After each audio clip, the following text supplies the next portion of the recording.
인사하겠습니다. 안녕하세요. 네, 반갑습니다. 네, 오늘은 10번째 시간입니다.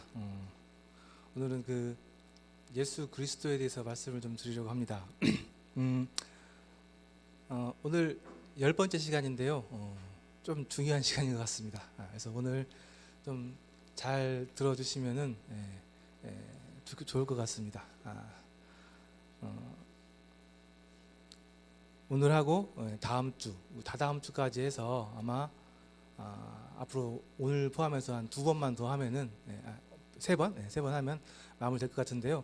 아마 오늘이 이제 그 지금까지 쭉 성경 말씀, 하나님 말씀을 쭉 이어오면서 정말 절정에 다르는 가장 중요한 주인공이 등장하는 그런 시간인 것 같습니다.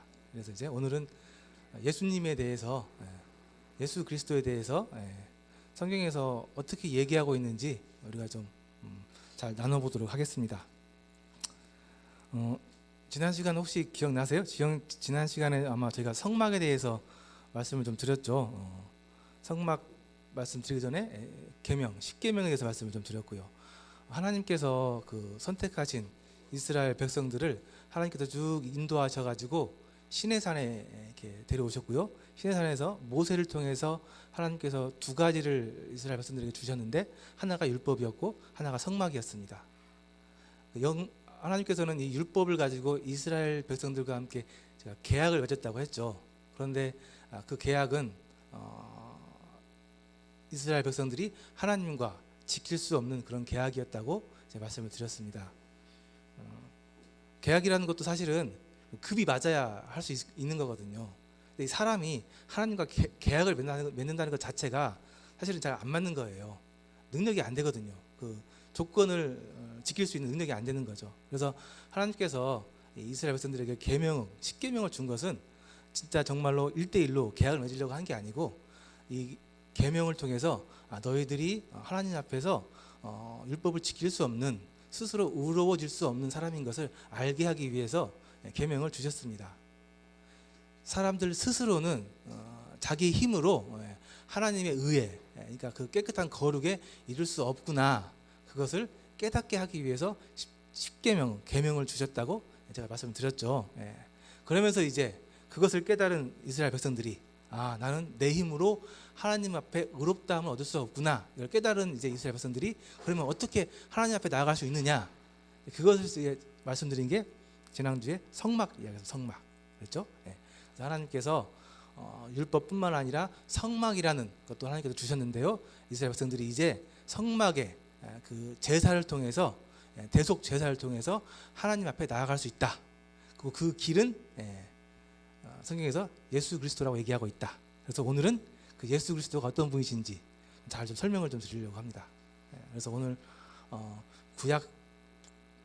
구약부터 지금 구약을 제가 지금 9번의 말씀을 통해서 계속 말씀을 했죠. 이제 말씀을 쭉 드린 것이 결국은 이제 오늘 이 시간에 예수 그리스도를 설명하기 위해서, 이 예수 그리스도를 여러분들에게 소개하기 위해서 쭉 이야기가 진행됐던 거거든요. 그래서 오늘 굉장히 중요한 주인공 예수 그리스도에 대해서 제가 좀 설명을 드리도록 하겠습니다. 그래서 우리가 하나님 말씀 듣고 계시죠? 저희가 뭐 여기서 딴 얘기하면 의미가 없고 제 얘기도 아니고 사람들의 뭐 그런 얘기도 아니고 이 성경에 나와 있는 얘기하고 있는데요. 이 성경 이야기 자체가 예수님을 얘기하고 있습니다. 그러니까요, 이 성경책의 주제가 뭐냐 물어보면, 또 이 성경책의 주인공이 누구냐 물어보면은 이 성경을 잘 아시는 분들은, 또 성경을 공부하신 분들은 예수님, 예수 그리스도라고 이렇게 대답을 합니다. 그러니까 이 성경에서 가장 중요한 분은 예수 그리스도예요.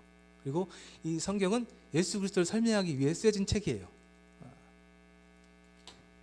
그래서 오늘은 이 예수 그리스도를 설명해 드릴 텐데요. 왜 예수 그리스도를 우리가 알아야 하느냐? 그것은 이 예수 그리스도를 아는 것이 영생에 이르는 길이기 때문에 그렇습니다. 제가 가끔씩 말씀을 드렸는데요. 중요한 말씀입니다. 제가 좋아하는 말씀이기도 하고요. 영생은 곧 유일하신 참 하나님과 그가 보내신 자 예수 그리스도를 아는 것이다. 그러니까 영생은 아는 것이에요. 아는 것인데 누구를 알아야 되느냐 하면은 일단 유일하신 참 하나님, 많은 사람들이 만든 신들이 있고 사람들이 이렇게 섬기는 신이 있는데 그 신들은 다 가짜고 사람들이 만든 그 신은 가짜고 진짜 신, 유일하신 신, 참 하나님 그분을 아는 것. 그분을 아는 거예요. 그래서 하나님 아세요? 하나님 아셔야 돼요. 이 성경을 쓰신 분, 이 예수 그리스도를 보내주신 분, 이 인간을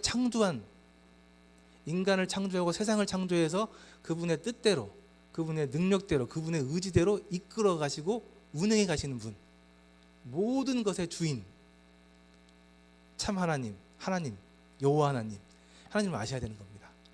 하나님을 아셔야 되고요. 그 다음에 이제 하나님을 아셨다고 한다면은 하나님께서 자신에게 사람들을 부를 때 사용하는 통로, 사람들이 하나님 앞에 거룩하지 못하기 때문에 나올 수가 없는데 이 사람들이 하나님 앞에 나올 수 있도록 사람들을 거룩하게 정화시켜주는 역할을 하는 그분, 예수 그리스도, 그분을 통해서 사람들이 하나님 앞에 나온다고 얘기하고 있어요. 그래서 이 참 하나님과 예수 그리스도를 아는 것, 이것이 뭐라고요? 이것이 영생, 구원, 생명 이라고 이 성경에서 얘기하고 있는 게 그 얘기입니다. 이 얘기예요. 그래서 오늘은 이 예수 그리스도에 대해서 좀 자세히 설명을 드릴 거예요. 그래서 성경에서 예수님을 어떻게 얘기하고 있는지, 대표적으로 이 신약 시대 때 예수님보다 6개월 먼저 태어나가지고 예수님의 길을 미리 예비한 사람, 예수님을 미리 소개한 사람이 있습니다. 침례 요한이라고 있는데요. 그분의 증언을 통해서 예수님이 어떤 분이신지 좀 살펴보고요. 그 다음에 성경책에서 이제 신약 성경에 나와 있는 말씀인데요. 신약 성경은 여러 책이 있는데요. 그 중에 가장 많은 비중을 차지하고 있는 이 책이 마태복음, 마가복음, 누가복음, 요한복음, 사복음서라고 하는데요. 예수님의 탄생과 그분의 삶과 그분의 죽음을 자세히 기록한 책입니다. 근데 그 책이 똑같은 예수님의 삶과 그분의 태어남과 죽음을 기록했는데 4권의 책이 있어요. 그러니까 쓴 사람이 달라요. 4명이 썼어요. 4명이 똑같은 주제를 가지고 4명이 썼습니다. 왜 4명이 썼을까요? 왜 똑같은 예수 그리스도의 삶과 그분의 죽음에 대해서, 탄생과 죽음에 대해서 썼는데 왜 4명이 똑같은 주제를 써야 됐을까요? 중요하니까요. 중요합니다. 중요하니까 이 4분이 똑같은 내용을 다른 시야로, 다른 시각으로 쓰셨어요. 그러니까 여러분들 이 물을 자세히 알기 위해서, 형태를 자세히 알기 위해서 앞에서도 봐야 되고 뒤에서도 봐야 되고 위에서도 봐야 되고, 보는 방향에 따라서 똑같은 이 물이지만 다르잖아요. 보이는 게 좀 다릅니다. 그래서 하나님께서는 이 중요한 예수님에 대해서 설명하기 위해서 이 4가지 시각으로, 4가지 다른 방향으로 이렇게 우리에게 말씀해 주셨는데요. 그게 마태복음, 누가복음, 마가복음, 요한복음, 이 4권의 책인 거예요. 그래서 이 4권의 책에서 어떻게 예수님에 대해서 설명을 하고 있는지 그 부분을 좀 말씀을 좀 드릴 겁니다.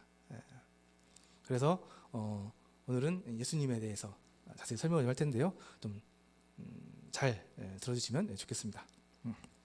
자, 성경의 주제는 예수님입니다. 예수님. 그래서 이 성경책에요, 주제가 예수님인데요. 이 성경책은 구약 말씀이 있고 신약 말씀이 있습니다. 구약 말씀이 있고 신약 말씀이 있죠. 그래서 39, 27 해가지고요. 구약은 39권, 신약은 27권, 다 합쳐서 66권. 66권으로 되어 있는 이 66권의 책에 묶여 있는 책이 성경책이에요. 근데 이 구약과 신약이 똑같이 예수 그리스도를 얘기하고 있습니다. 그래서 구약이라고 하는 말은 구약, 옛날 약속이라는 뜻이거든요. 옛날 약속. 신약은 새로운 약속. 그래서 이 구약의 옛날 약속은 뭐냐면요, 메시아를 보내주겠다, 예수님을 너희들에게 보내주겠다 하고 한 약속, 그 약속이 구약이에요. 무슨 말인지 가세요?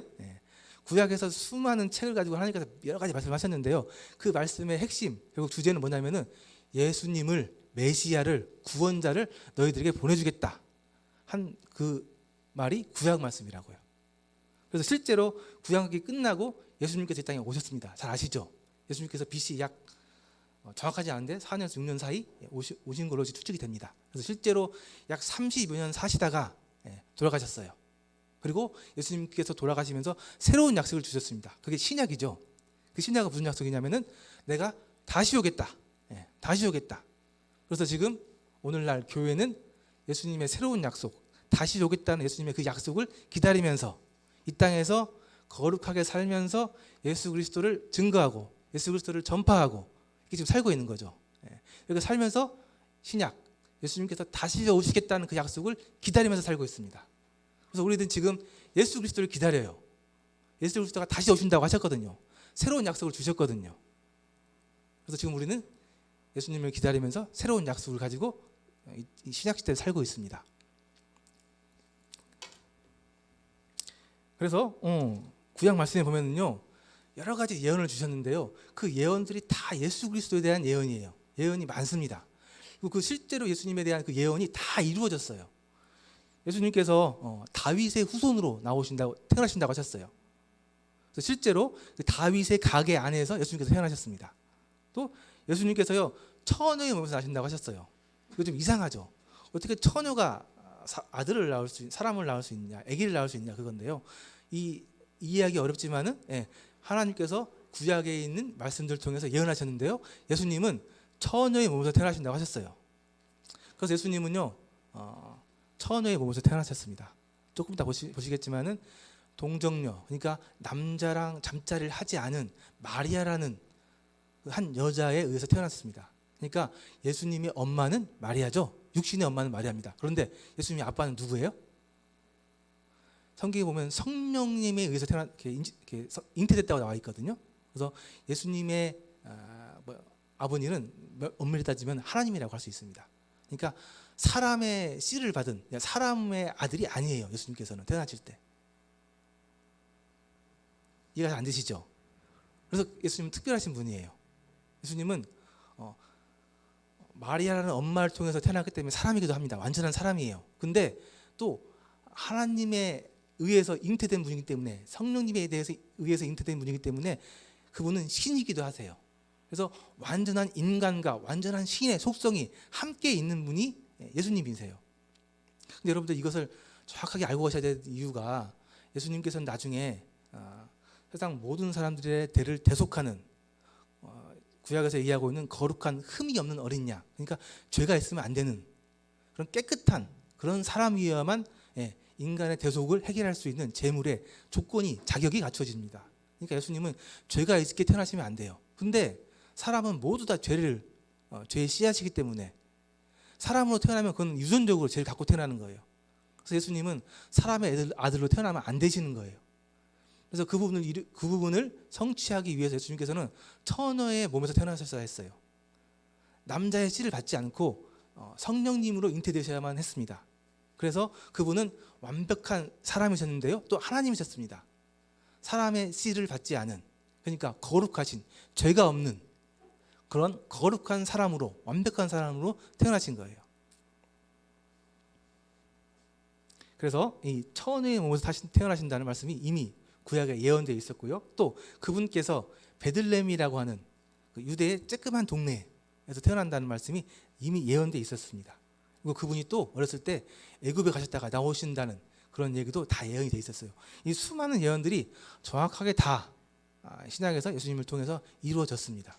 그러니까 이 구약이라는 성경책은 앞으로 예수님이 오실 텐데 어떻게 태어나실 것인지, 그분이 어떠한 분이신지, 그분이 어떠한 일을 하실 것인지 이렇게 잘 예언했던 책입니다. 그래서 성경을 잘 연구해보고 공부해보면요, 이런 그림이 나와요. 구약에 시작했던 그것들이, 많은 수많은 이야기들이 조금 좁혀져 가지고 딱 예수님에서 딱 모아집니다. 구약에서 다 모아져요. 그래서 예수님이 히브리 민족이 있었죠. 하나님께서 이 히브리 민족을 선택하셨잖아요. 아브라함을 통해서. 그 히브리 민족 중에서도 12명의 아들이 있었는데 그 중에 유다 지파를 선택하십니다. 그 유다 지파 안에서도 하나님께서 다윗 가문을 선택하세요. 이 다윗 가문 안에서도 이 마리아라는 여자를 통해서 예수님께서 태어나십니다. 이게 조금씩 좁혀져 가지고 딱 결정해서 예수님이 딱 태어나셨죠. 예수님이 성경 한 가운데 있는 거예요. 주인공으로서. 그리고 예수님을 통해서 교회가 생겼습니다. 오늘날 구원받은 사람들, 그러니까 하나님께서 세상 모든 사람들 중에 특별히 딱 골라서 불러낸 사람들. 그래서 좀 특이한 사람들. 보통 사람들이 하나님을 믿지 못하는데 희한하게, 특이하게 하나님의 말씀을 믿을 수 있는 사람들, 믿어지는 사람들이 있다고 했잖아요. 그런 사람들. 그런 사람들이 교회고, 그런 사람들이 모인 곳이 지금 여기 이 자리.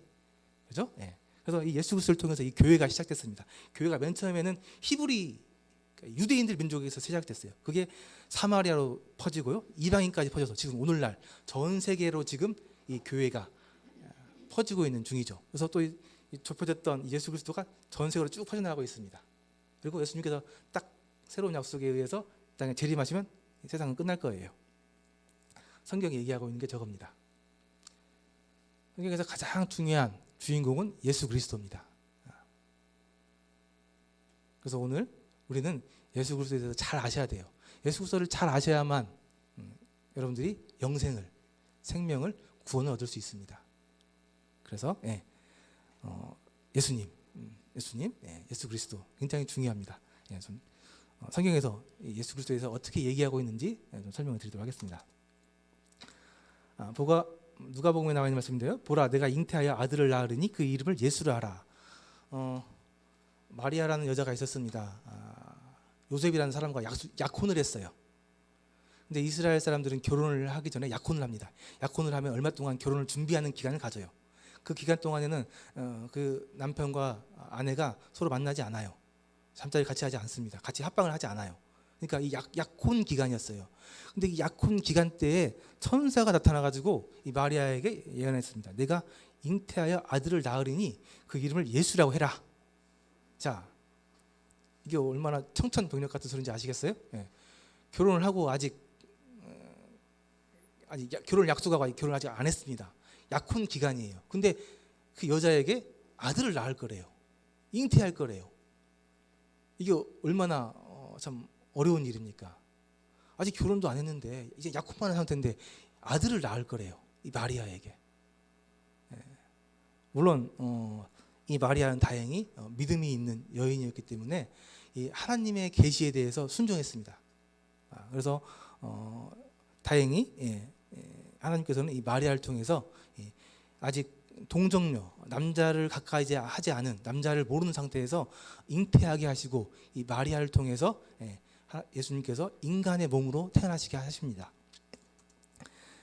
그 사건이 이제 마태복음에 자세히 나와 있는데요. 잠깐 좀 보도록 하겠습니다. 예수 그리스도의 태어나심은 이러하니라. 그의 어머니 마리아가 요셉과 약혼했는데요. 동거하기 전에 성령으로 잉태된 것이 나타났더니 그의 남편 요셉은 의로운 사람이라. 이 약혼한 마리아라는 약혼자가 아직 결혼도 안 했는데 잉태했다는, 아기를 배웠다는 소식을 듣게 되었습니다. 그래서 이 요셉이라는 사람은 가만히 그냥 이 결혼을 끊으려고 했습니다. 그런데 하나님께서 다시 이 천사를 통해서 말씀하신 겁니다. 그의 남편 요셉은 의로운 사람이라 그를 드러내지 아니하고 가만히 끊고자 하여 이 일을 생각할 때 주의 사자 천사가 현몽하여서 꿈속에 나타나가지고 다윗의 자손 요셉아, 내 아내 마리아 데려오는 것을 무서워하지 말아라. 그에게 잉태된 자는 성령으로 된 것이다. 하나님께서 하신 것이다. 아들을 낳으니 이름을 예수라 해라. 그가 자기 백성을 그들의 죄에서 구원할 자이심이라 하니라. 이런 정말 놀라운 일이죠. 결혼도 안 했는데 아기를 배웠고 끊으려고 했는데 하나님의 사자가 꿈속에 나타나가지고 두려워하지 말고 성령에 의해서 잉태됐으니까 아내를 데려와라. 그리고 아들을 낳을 텐데 그 이름을 예수라 해라. 근데 예수의 이름의 뜻이 뭐라고요? 자, 우리는 지금 예수님에 대해서 아셔야 돼요.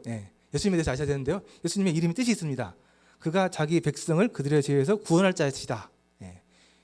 예수님에 대해서 아셔야 되는데요. 예수님의 이름의 뜻이 뭐라고요? 자기 백성들을 그들의 죄에서 구원할 자, 구원자. 히브리어로 하면 메시아라는 뜻입니다. 구원자라는 뜻이에요. 자기의 백성들을 자기들의 죄에서 구원할 자라는 거예요. 구약의 말씀을 통해서 우리 배웠죠. 우리 사람들이 우리 죄를 스스로의 힘으로 해결할 수 없다는 것에 대해서 배웠습니다. 십계명 못 지키시잖아요. 율법 못 지키잖아요. 우리 힘으로. 그죠? 그래서 예수님께서 그 백성들을, 자기 백성들을 저들의 죄에서, 우리의 죄에서 구원할 자라라고 이름을 가지고 태어나신 거예요.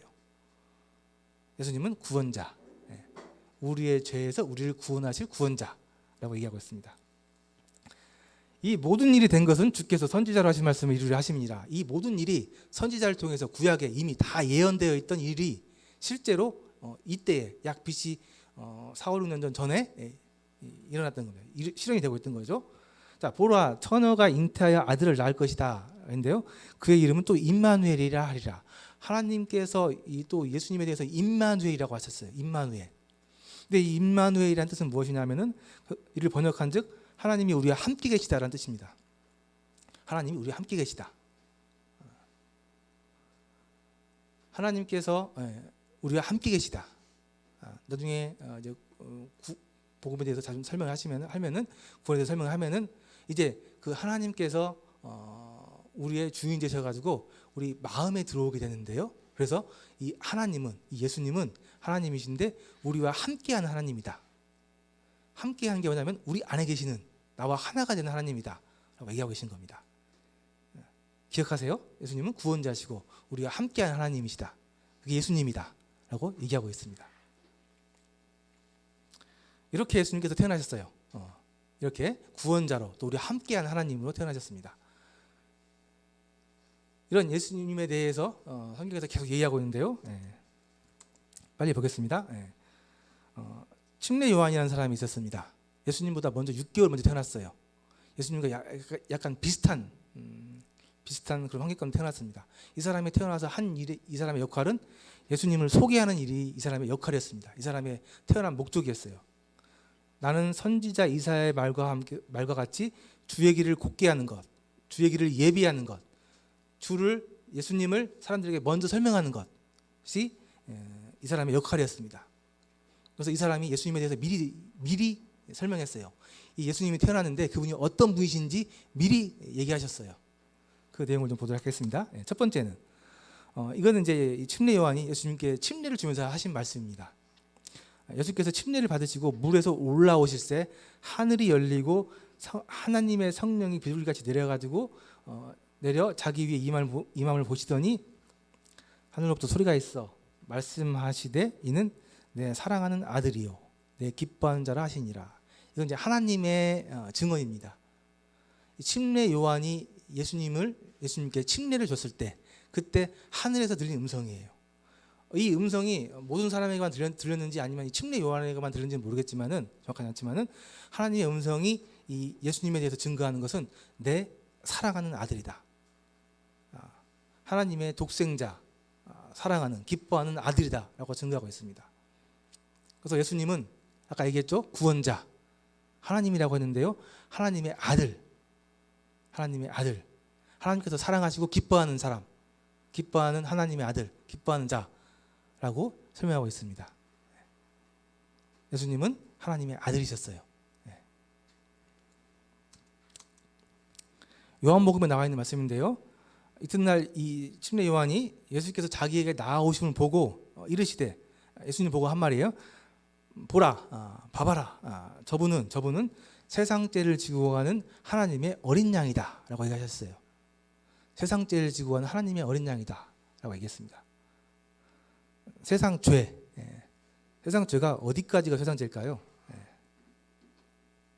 제가 처음에 하나님에 대해서 말씀드릴 때 하나님은 공간과 시간을 초월하신 분이라고 말씀드렸어요. 그죠? 그래서 하나님께서 얘기하신 세상 죄는 공간을 초월합니다.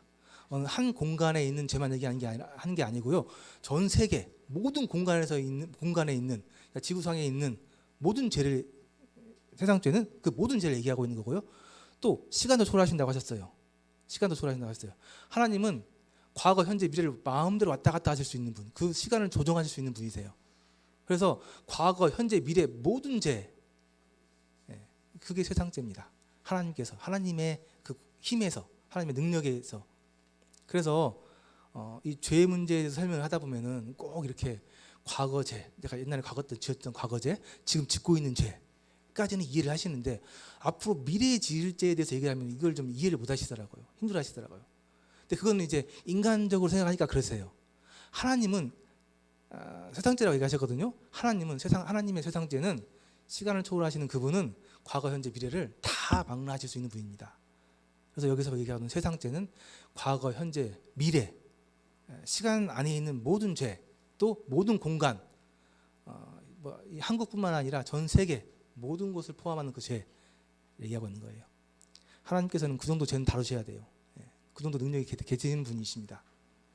그래서 예수님은요, 우리 예수님에 대해서 아셔야 되잖아요. 예수님은요, 세상죄, 모든 인류의 죄, 과거, 현재, 미래 모든 죄를 다 지고 가는 하나님의 어린 양이다 라고 예수님이 설명하고 있습니다. 지난주에 제가 성막 말씀드렸죠. 성막에서 죄를 해결하는 방법이 뭐였어요? 죄가 없는 깨끗한 동물이 그 죄 있는 사람의 죄를 대신 안수돼서 전가받고 죄의 대가로 그 깨끗한 죄가 없던 그 동물이 죽어서 그 죄값을 해결하는 것. 그때 필요한 게 깨끗한 죄가 없는 어린 양, 흠이 없는 어린 양. 근데 여기서 예수님이 설명하면서 예수님은 어떻게 설명하냐면은 세상의 모든 죄를 지고 가는 하나님의 거룩한 어린 양. 그러니까 예수님께서 하신 일이 무슨 일인지 감이 오세요? 그분이 나중에 십자가에서 죽으시잖아요. 그죠? 그분이 나중에 십자가에서 돌아가시는데요. 돌아가시면서 그분이 무슨 일을 하셨을까요? 여기 나와 있는 것처럼 하나님의 어린 양으로서 제단에서 제물로 드려졌다고 얘기하고 있는 겁니다. 다음 주에 예수님의 죽음에 대해서는 좀 더 자세히 설명을 할 텐데요. 기억하셔야 될 것은 하나님의 어린 양이었다. 세상 모든 죄를 지고 가는 하나님의 어린 양이었다. 예수님께서, 예수 그리스도가 설명하고 있습니다. 침례 요한이 또 예수님께서 하실 일을 한 가지 더 말씀하시는데요. 나는 너희가 회개하기 위하여 물로 세를 베풀거니와 내 뒤에 오시는 이 예수님이거든요. 나보다 능력이 많으시니 나는 그의 신을 들기도 감당하지 못하겠노라. 그러면서요. 그는 성령과 불로 너희에게 세를 베푸실 것이요 손에 키를 들고 자기의 타작마닥을 정하사 알곡은 모아서 꽃간에 들이고 쭉저기는 꺼지지 않는 불에 태우리라. 그분이 하실 일입니다. 앞으로 하실 일이에요. 예수님께서 하실 일이에요. 우리는 지금 예수님께서 다시 오시는 그 새로운 약속을 믿고 기다리고 있잖아요. 그분께서 다시 오시면 그분이 이런 일을 하십니다. 타작마닥을 정하시고 손에 키를 들고 이거 해보셨죠? 안 해보신 분 계실 것 같은데, 그 콩을 이렇게 키워서 이제 그 콩을 까잖아요. 키로 이렇게 탁탁 때리잖아요. 때려가지고 이제 콩이 떨어져서 콩은 모아가지고 곳간에 들이고 나머지 그 찌꺼기들은 모아가지고 불에 태우죠. 예수님께서 하실 일이 그 일입니다. 나중에 이제 예수님께서 이 땅에 오실 텐데요. 그 약속대로 다시 이 땅에 오실 텐데요. 오시면 그분께서 이제 사람들을 나눕니다. 쭉정이하고 알곡으로 나눠요.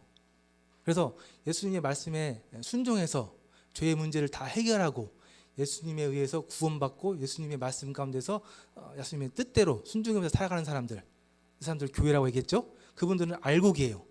그분들을 모아서 곳간으로, 그러니까 하나님께서 예수님께서 준비하신 그 천국 그 곳간으로 모으고요.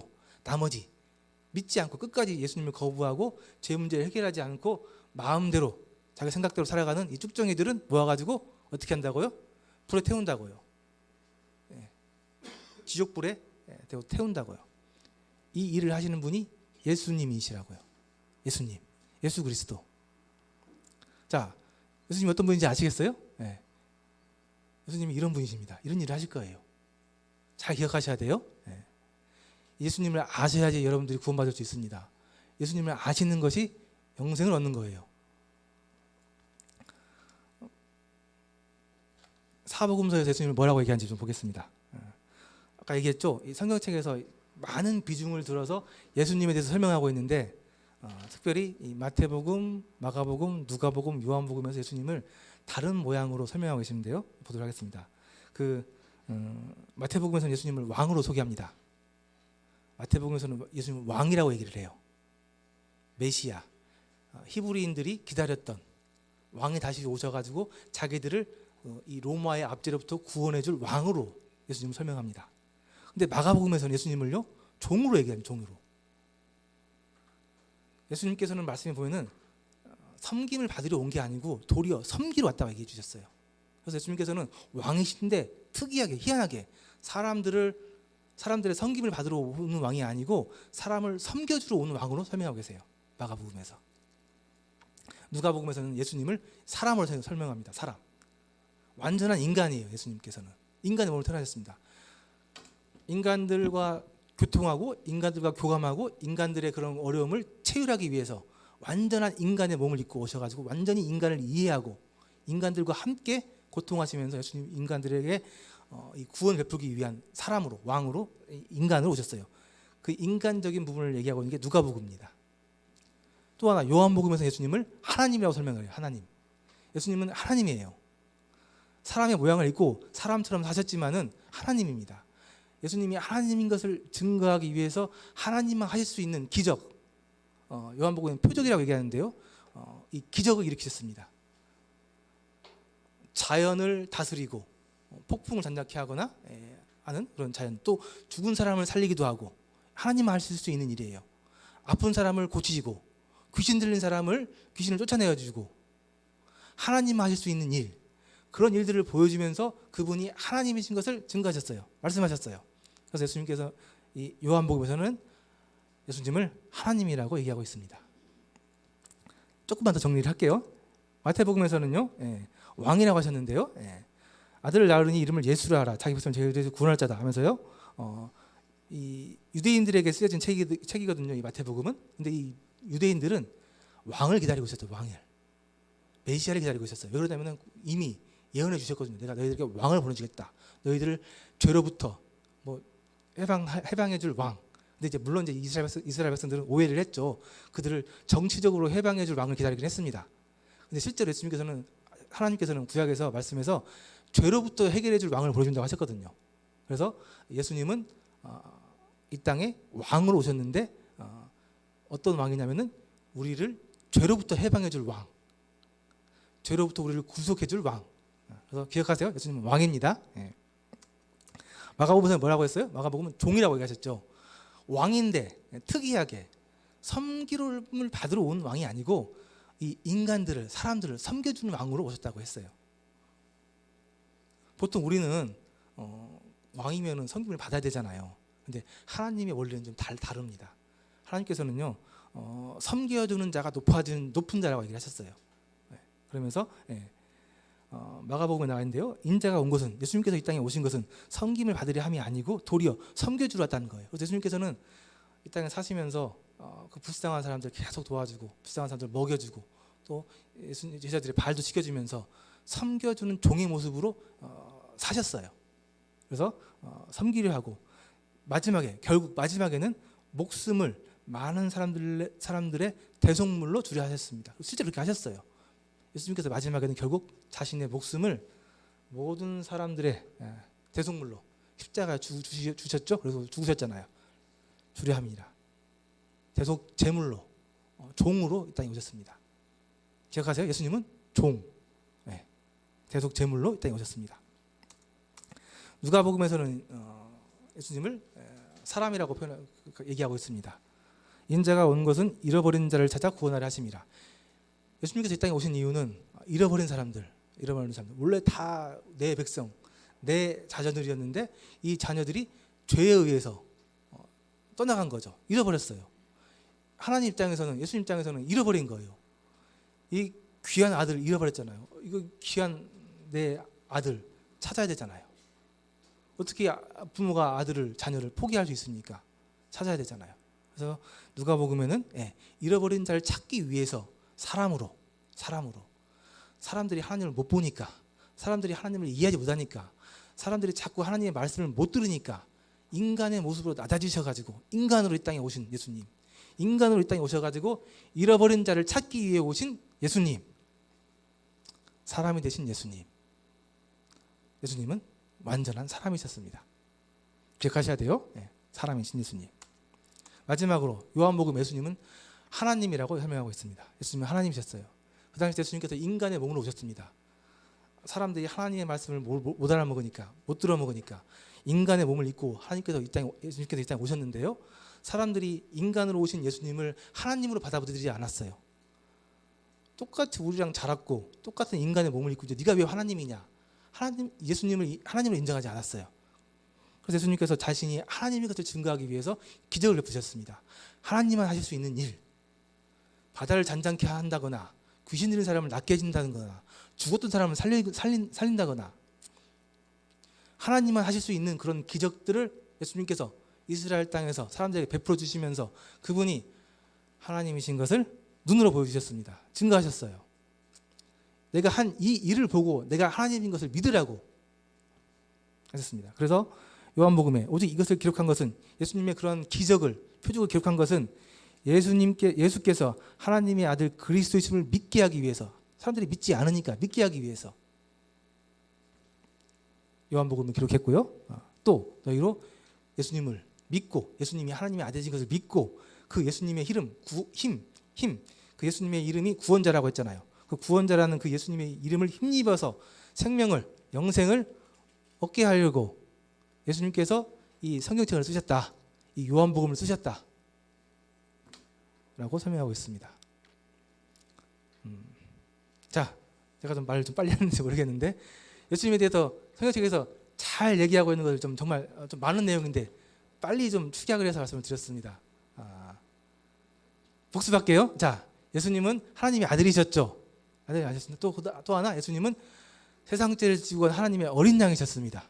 그죠? 자, 마태복음에서 하나님은 뭐라고 했어요? 왕. 저들의 죄에서 구원할 자, 메시아, 왕. 또 하나, 예수님 마가복음에서 예수님 뭐라고 했다고요? 종. 섬기는 종. 인간들, 불쌍한 인간들 섬기기 위한 종으로 결국에는 그들을 구원하기 위한 대속제물로 드려지는 섬기러 오신 종의 모습으로 오신 왕, 하나님, 종 얘기했고요. 그다음에 누가복음에서 뭐라고 했다고요? 인간. 그분은 인간이셨어요. 왜? 죽으셔야 하니까. 어떻게 신이 죽을 수 있어요?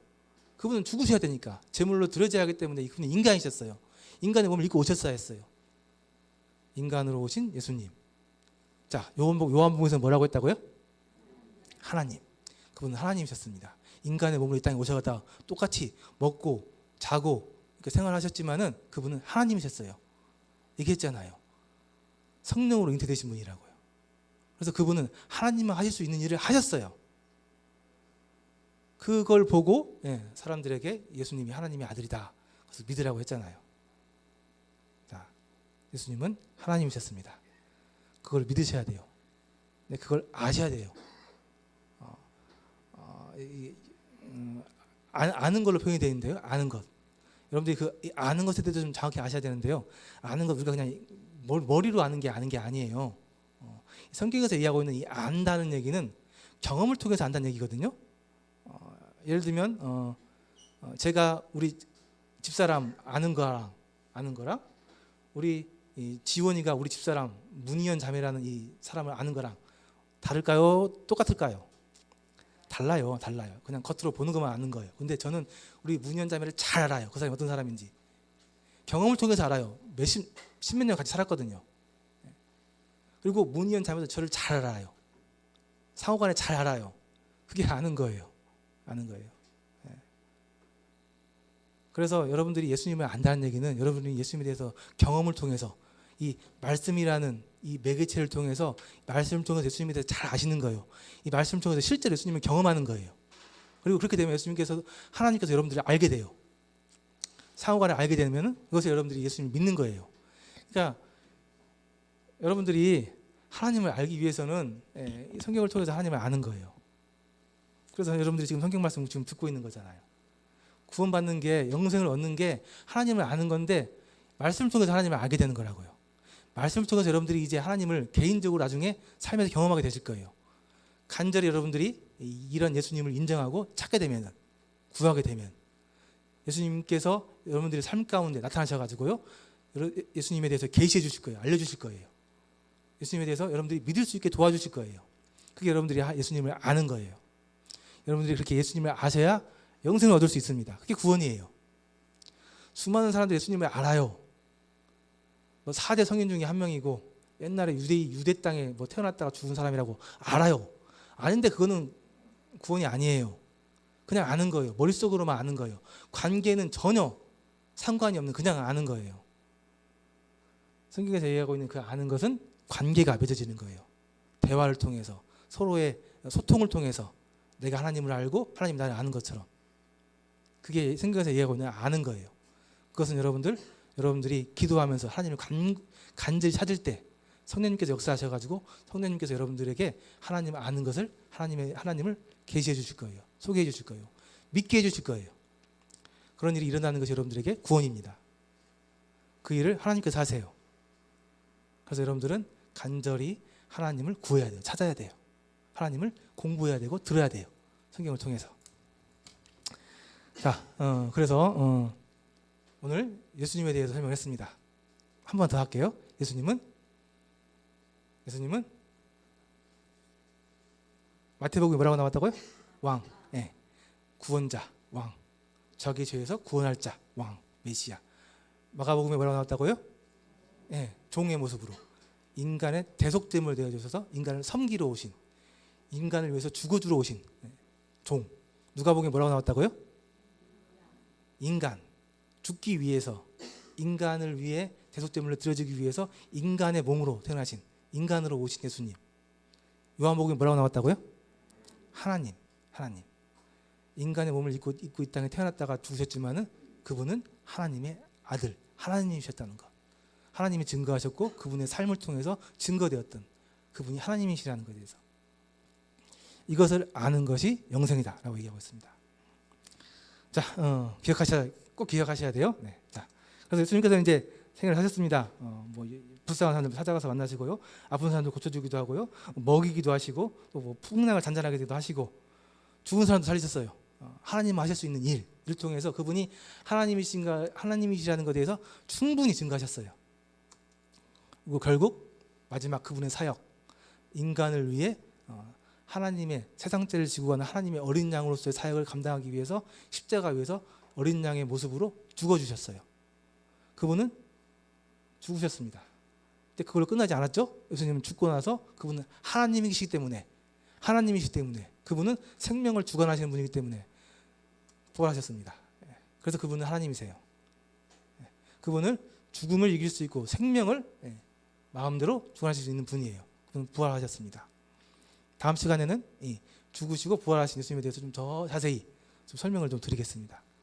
그래서 다시 한번 영생은 곧 유일하신 참 하나님, 또 그가 보내주신 분 예수 그리스도 왕이시고 종의 모습으로 오셨고 대속됨을 이셨고 완전한 사람이었고 하나님이셨던 예수님, 그분을 내가 아는 것, 1대1로 개인적으로 아는 것, 관계가 형성되는 것, 알물 통해서 그것이 영생, 구원, 생명을 얻는 것이다 라고 얘기했습니다.